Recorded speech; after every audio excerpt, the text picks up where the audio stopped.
Olá pessoal, bem-vindos a mais um vídeo do nosso canal. Neste vídeo vamos tratar do Estatuto dos Funcionários do Poder Judiciário do Estado do Paraná. Para aqueles que não me conhecem, meu nome é Fábio Tadeu Roque, sou advogado, professor de Direito, especialista e mestre em Direito e estou aqui para lhe ajudar, para poder transmitir a você um pouquinho do mundo que você tem aí para estudar para a prova do Paraná. Bom, começando, como de costume, as aulas que eu ministro aqui também são gravadas para o meu audioblog. Você vê aí, são gravadas para o meu audioblog. Se der algum problema no áudio do microfone, você tem o áudio do meu audioblog para baixar, para ouvir, fazer como achar melhor.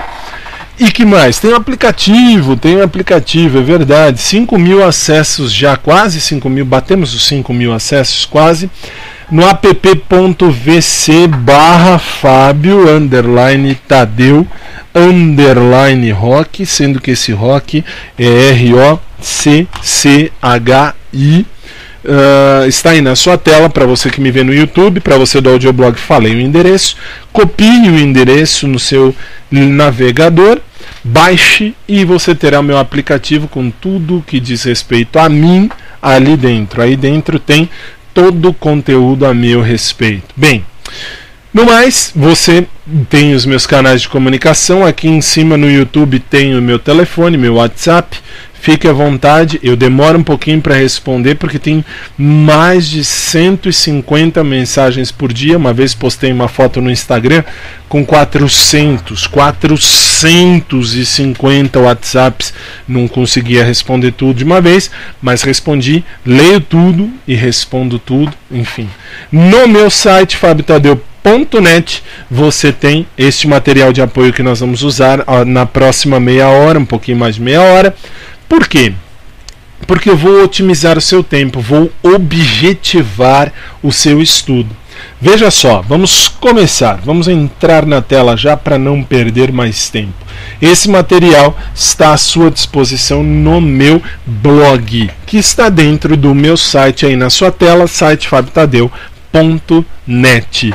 Tá na tela? Nem vi, desculpa, fiz tão automático, mas tá, né? Tá, muito bem. Vamos lá, vamos trabalhar com o Estatuto dos Funcionários do Poder Judiciário do Paraná.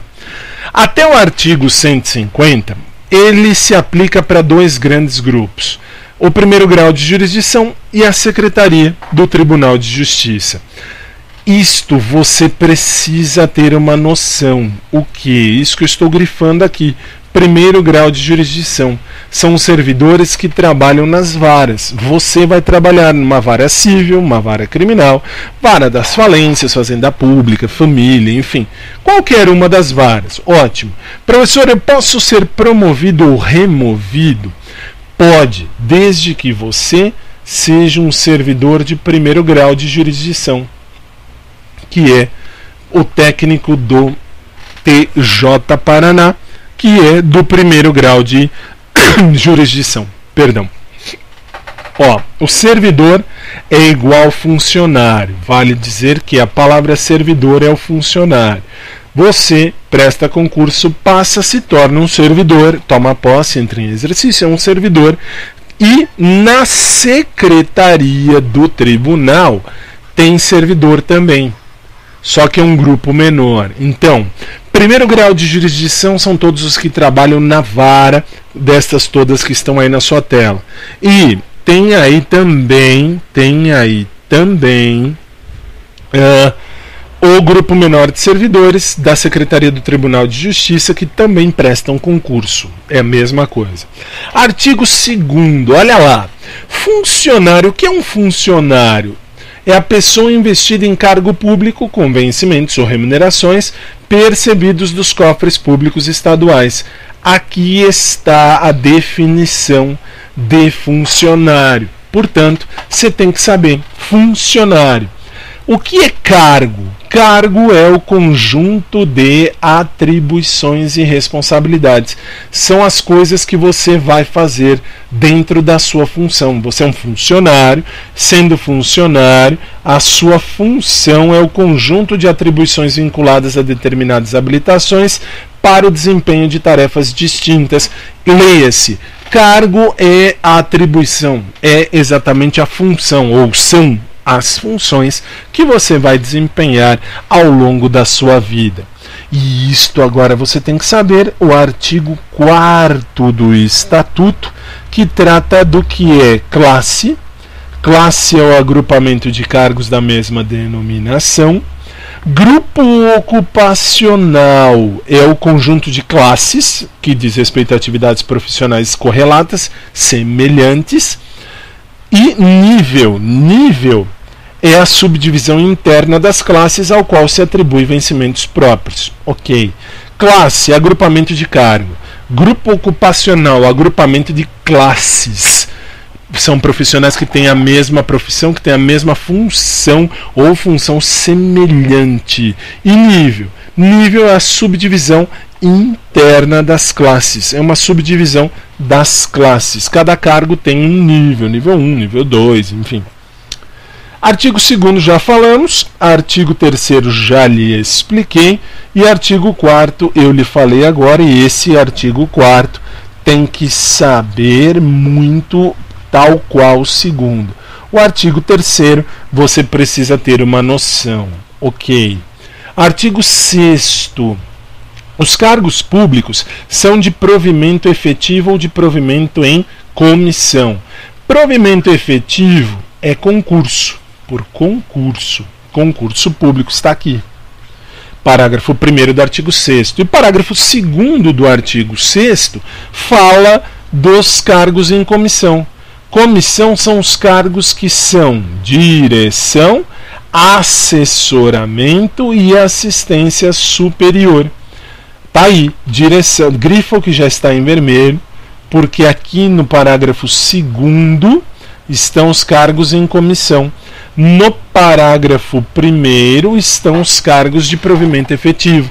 Concurso, direção, assessoramento e assistência superior. Lembrando que cargo em comissão é cargo de livre nomeação e livre exoneração. Nomeio quem eu quero e exonero quando eu quero. Ok. Artigo 11. São formas de provimento. Você tem que saber. Isto você tem que saber. Detalhe, olha só um detalhe aqui primeiro. São formas de provimento. Como é que se entra na administração? Nomeação, readaptação, reversão, aproveitamento, reintegração, recondução, remoção e promoção. Ok, muito bem. Agora vamos lá. A remoção e a promoção implicam na vacância do cargo. Por que vacância?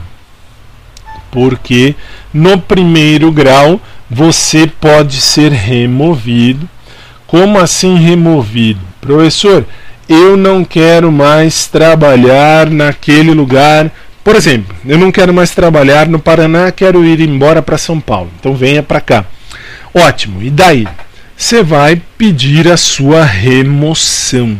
Remoção significa vou mudar, vou me transferir. Ok, a transferência. Só que, claro, tem que ter alguém aqui em São Paulo que fala, eu quero ir trabalhar no Paraná. Um vai para o Paraná, um vem para São Paulo. Há a vacância, existe. Por que vacância? Porque na hora que você sai, até que o próximo que vai ocupar a sua cadeira chegue, demora um tempo. Neste momento eu tenho a vacância do cargo, porque não tem ninguém ali. Estamos esperando chegar. Chegou, cobriu. Promoção. Promoção também é um caso de vacância. Por quê? Você está aqui, de repente você foi promovido, cargo superior, você foi para um nível superior. Seu cargo está vago, seu lugar ali está vago. Resultado, você tem a promoção, você sobe, mas tem a vacância. Por quê? Porque o seu cargo está vazio até que a administração cubra de novo. São os dois únicos cargos de vacância dentro do serviço público. Veja só, veja lá. Deixa eu colocar aí para você. Veja ali.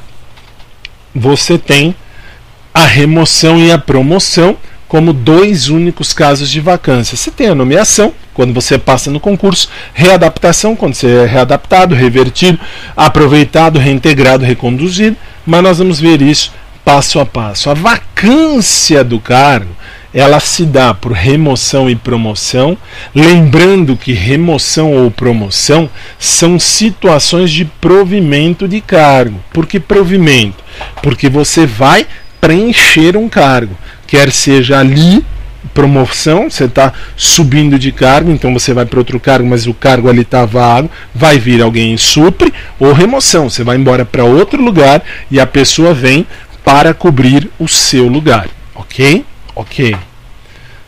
Aí eu tenho, a exoneração, a demissão, a readaptação, a aposentadoria, são outras causas de vacância. Professor, mas readaptação tá lá, não tá lá? Tá aqui, ó, readaptação. Por que você falou só que remoção e promoção são os dois únicos cargos de vacância? Para os cargos de primeiro grau. Para os cargos de primeiro grau, você vê aí, aqui em cima, você vê que há a remoção, há a promoção, quando há um ocupante do cargo de primeiro grau de jurisdição. Primeiro grau. Cai na prova? Cai. Primeiro grau. Cuidado com isso. Ok. Aí nós vamos adiante. 16. O artigo 16. O concurso público é de provas ou de provas e títulos e terá validade, grife por favor, de até 2 anos. Eu não falei 2 anos, eu falei de até 2 anos. Detalhe, pode haver um concurso público que vale por 1 mês? Pode, sem problema nenhum, vale. Concurso público com validade de 1 mês. Professor, mas concurso público não tem validade de 2 anos? Esta é uma pergunta capciosa de prova, porque meio mundo pensa assim, meio mundo tem essa ideia. Mas a lei diz que de até 2 anos. E aí, prorrogáveis por uma vez por igual período. Se o concurso público está abaixo de 24 meses, ele vale, sem dúvida, ele vale, claro que vale. Só que aí tem um detalhe. Que detalhe? Ele vale, ele pode ser prorrogado. Ele pode, e eu disse pode. Por que eu disse pode? Porque na sua prova eles tiram o podem. E eles colocam sendo prorrogável por igual período ou sendo prorrogável uma vez. Cuidado. Concurso público tem validade de até 2 anos, com prorrogação possível de até 2 anos. Detalhe. O concurso público é de 1 mês. Legal, tem validade de 1 mês. Se for pedir a prorrogação, pode? Pode, claro que pode. Por igual período, vale por mais 1 mês. Não há problema nenhum. Tem que estar expresso no edital. Por favor, lembre-se disso. Ok, agora deixa eu só sair da tela. Vamos sair da tela e deixar a tela. Muito bem. Deixa eu deixar a tela. Muito bem. Agora vamos lá. Ao entrar em exercício, funcionário nomeado fica sob o estágio probatório num período de 36 meses. Cuidado, 36 meses de estágio probatório. São 3 anos. São, verdade. Eu fico lá no estágio probatório de 3 anos. Ok, é o estágio probatório. Eu tenho que fazer o que? Isso você tem que saber, está em vermelho aí na tela, cai na prova. Isso aqui são os requisitos do estágio probatório de 36 meses. Assiduidade, disciplina, capacidade, produtividade, responsabilidade. Tem que saber? Tem que saber. São os requisitos do estágio probatório. Legal. E aí? Bom, tendo falado isso, nós vamos adiante. No artigo 28, agora vou para o 28, vou falar da reversão. Reversão é quando o aposentado volta a trabalhar. Reversão. O aposentado volta a trabalhar. Quando isso? Quando houver aposentadoria por invalidez. Houve aposentadoria por invalidez, o cara pode voltar a trabalhar uma hora dessas. Por quê? Porque ele pode ter a causa da invalidez cessada. Se a causa for cessada, que é o que cai na prova, cessada, causa cessou-se, o médico, a junta médica, vai mostrar que não há mais motivo de aposentadoria, ele tem que voltar a trabalhar. Ou no interesse da administração. Mas de tudo isso, você tem a certeza de que a aposentadoria por invalidez é a causa principal da reversão. O cara está com invalidez, vai ser analisado por uma junta médica. Essa junta médica mostra que ele está com a invalidez, mas a causa da invalidez cessou, ele volta a trabalhar. Artigo 29. O funcionário será posto em disponibilidade quando extinto o seu cargo ou declarada a sua desnecessidade. Disponibilidade, ele vai quando? Quando não existe mais o cargo ou quando ele é desnecessário. Ele ganha, professor, ele continua ganhando. Ele não está exonerado. Cuidado com isso na hora da sua prova. O funcionário disponível é o funcionário que está porque o cargo deixou de existir ou não há mais necessidade daquele cargo. Ótimo, ele prestou concurso, passou, entrou, ele vai receber se o estágio probatório já tiver passado. Passou o estágio probatório? Passou. Então, ele não precisa ficar ou melhor, passou o estágio probatório, passou, ele precisa ficar na administração. Não passou o estágio probatório? Não passou. Então ele não precisa ficar. Aí sim ele é mandado embora. A remuneração mensal para o cálculo da proporcionalidade é o vencimento mais todas as vantagens, todos os dinheiros, as gratificações que a pessoa recebeu, ela terá direito a manter no caso de ser posta em disponibilidade. Artigo 30. A disponibilidade do funcionário se dará como? A partir desses 4 tópicos. A disponibilidade se dará nesses 4 tópicos. Mas detalhe, quem falta mais, quem tem menor idade, mais novo, e maior número de faltas são causas de disponibilidade. Claro, maior remuneração é o cargo que eu posso colocar em disponibilidade. Eu, administração, não eu, funcionário. Artigo 35. Professor, o que é reintegração? Reintegração é o retorno do funcionário ao exercício das atribuições do seu cargo quando? Quando foi invalidada a demissão. Demissão ou exoneração. Explica melhor. Explico.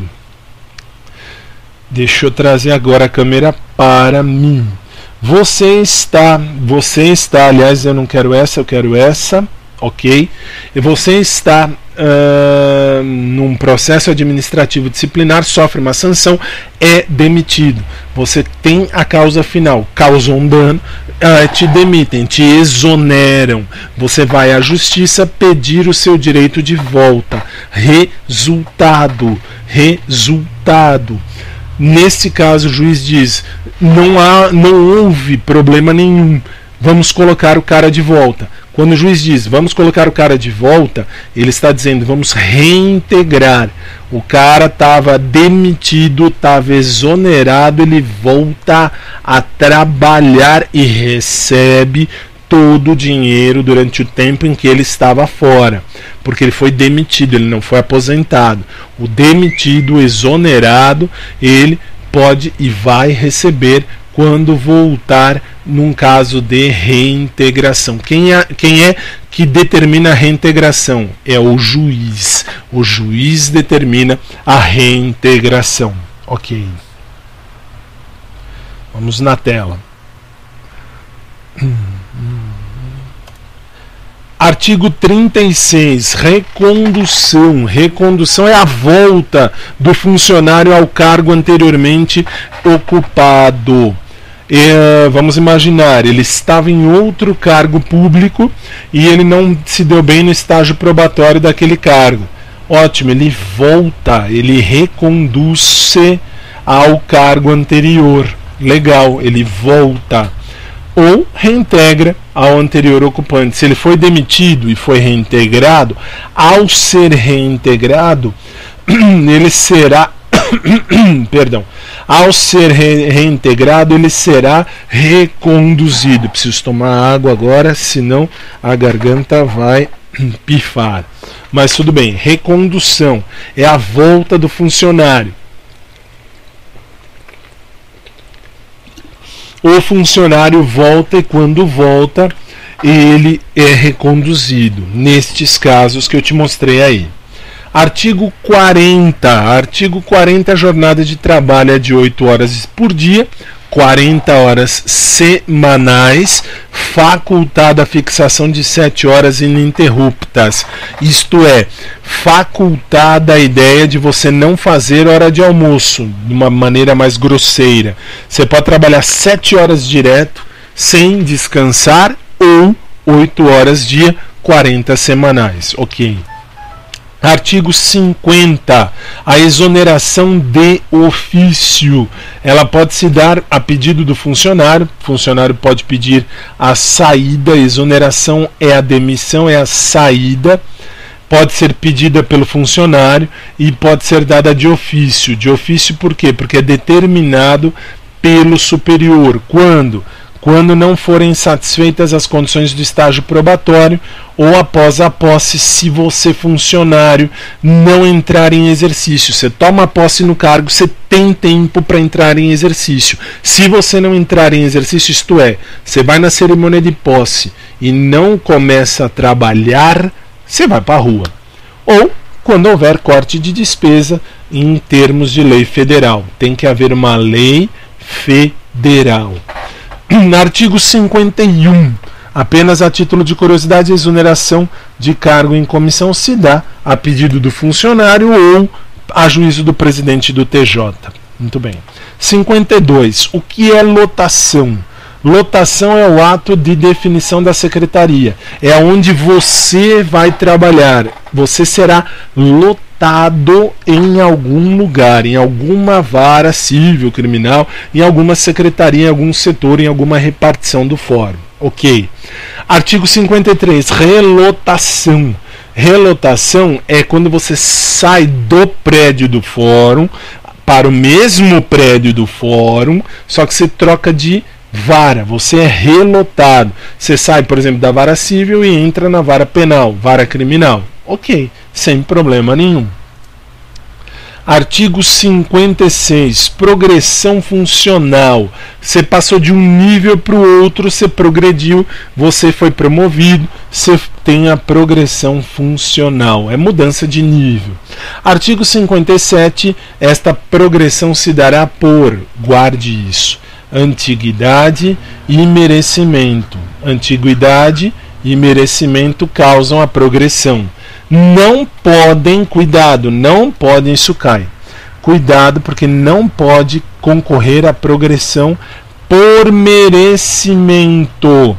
Qualquer funcionário que tenha sofrido penalidade nos últimos 2 anos. Que penalidade? Administrativa.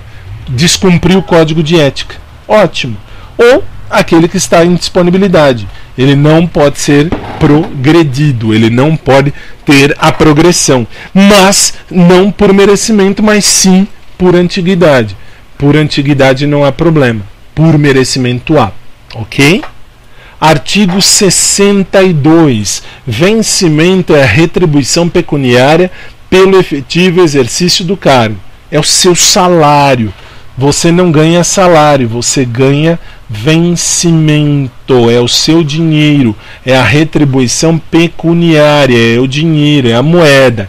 Remuneração é o vencimento mais as vantagens. Vencimento mais as vantagens formam a remuneração. Remuneração, portanto, vencimento mais vantagens.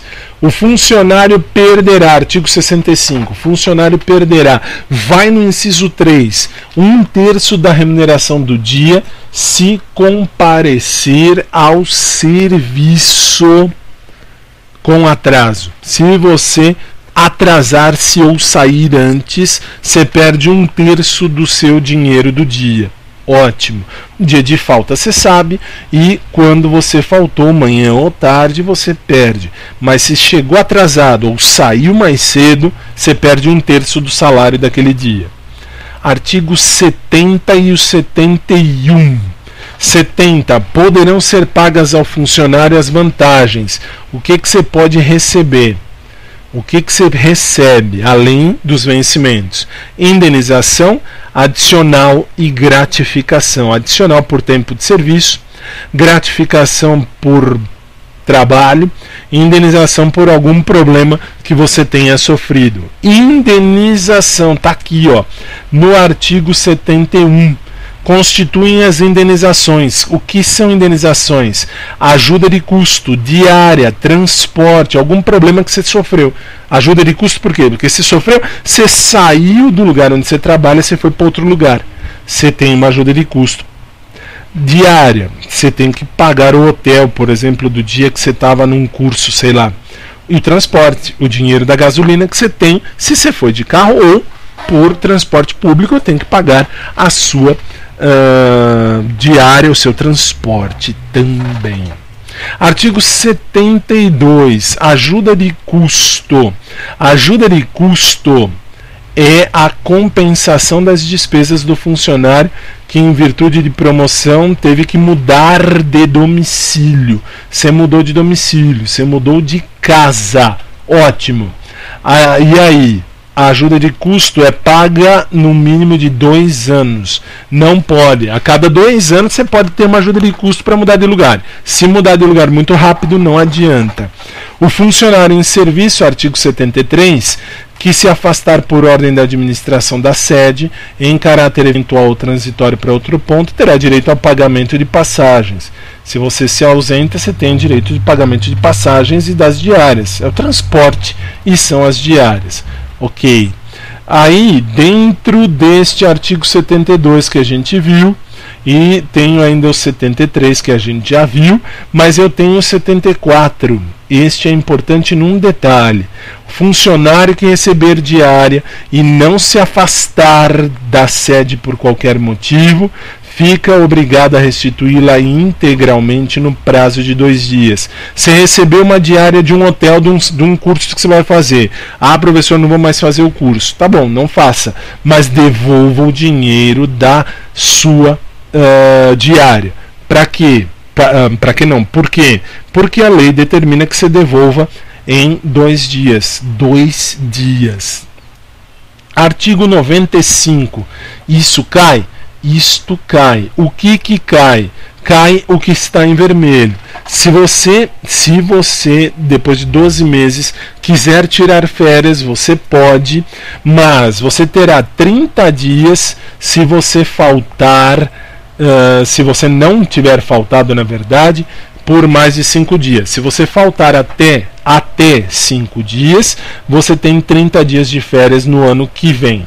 24 dias de férias. Quando? Quando você faltou de 6 a 14 dias no ano que você trabalhou. No período aquisitivo, período de obtenção das férias, período de ganhar as férias.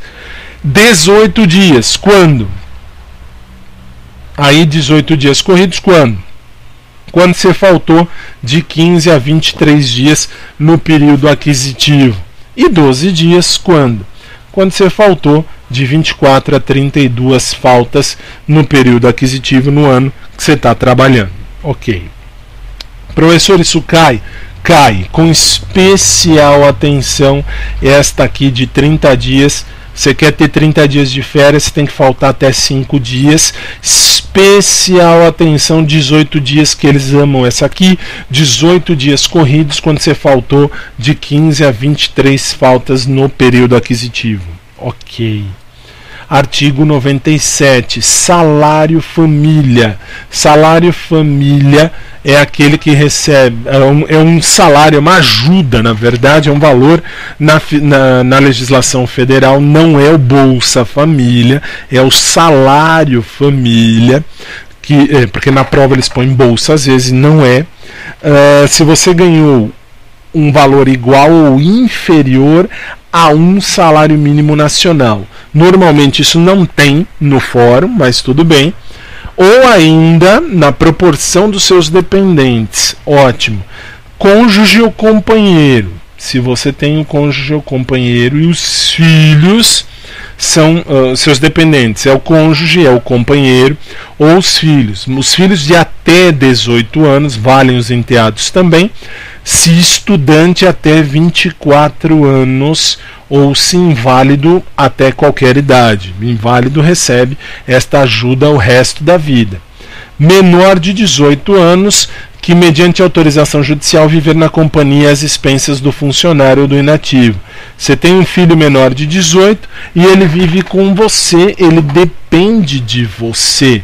Se ele depende de você, você tem direito a receber este salário família, dependendo, claro, dos seus dependentes econômicos. Professor, eu recebo um salário mínimo.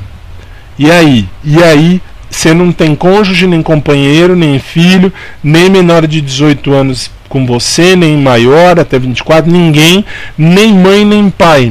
Sua mãe e seu pai, eles têm economia própria. Então, você não recebe. Só recebe quem tem cônjuge, companheiro, filhos de até 18 anos ou até 24, se for uma pessoa estudante ou inválido até qualquer idade, menor de 18 anos que esteja vivendo com você, desde que seja seu filho ou seu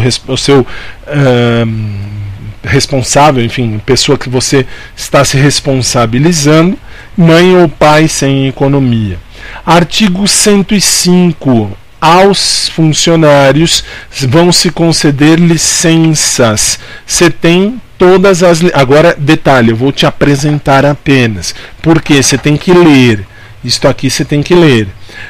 Funcionário concede-se licença. São todas as licenças que você tem.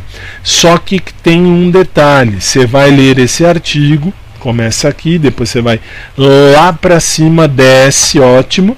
Os pedidos de licença devem ser instruídos com os documentos. Você tem direito a pedir licença, mas você tem que apresentar os documentos. Muito bem. Deveres, os deveres do funcionário. Os deveres você vai ter que ler. Por quê? Porque isso é só decoreba. Quer dizer, decoreba não. Você tem que entender. Se basta você ler, você vai ter uma noção disso. São os deveres dos funcionários. Os funcionários têm esses deveres, têm que fazer tudo isso. Ótimo. E tem proibições. As proibições estão no 157. 156 deveres, 157 são as proibições. Ok, leia, vale a pena ler. Muito bem. 158. Funcionário responde civil, penal e administrativamente pelo exercício irregular do trabalho. Portanto, você pode responder nas 3 esferas: civil, penal e administrativa.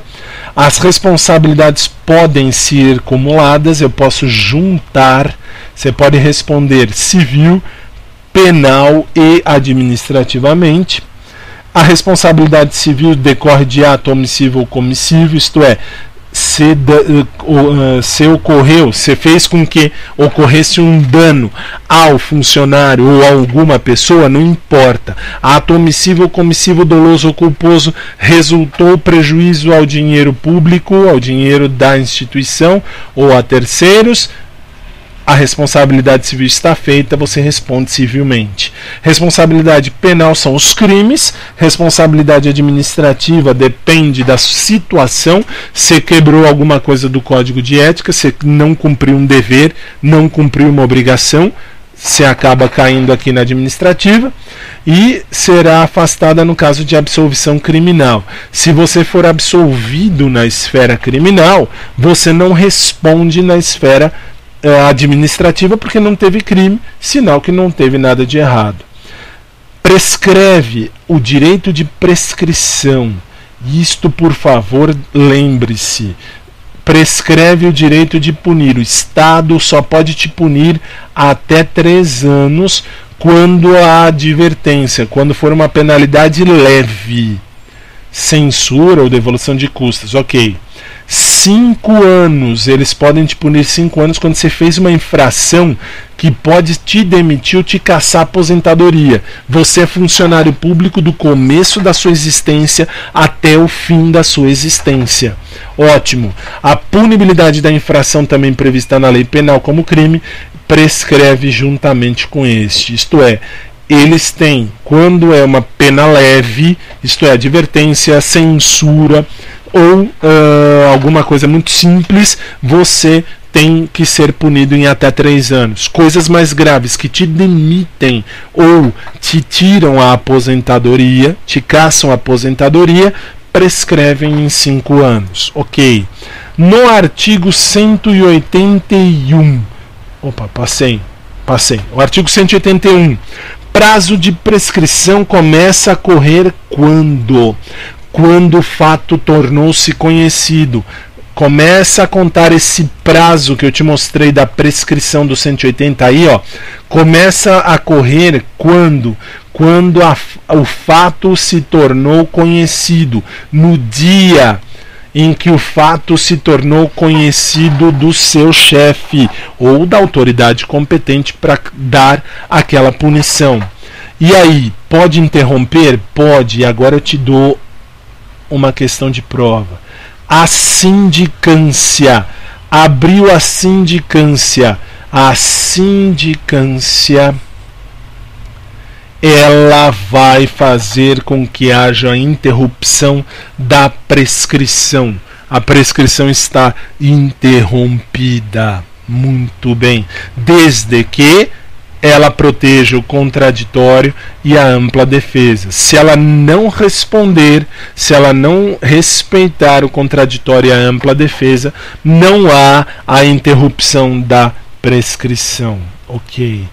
E por fim, são penalidades disciplinares.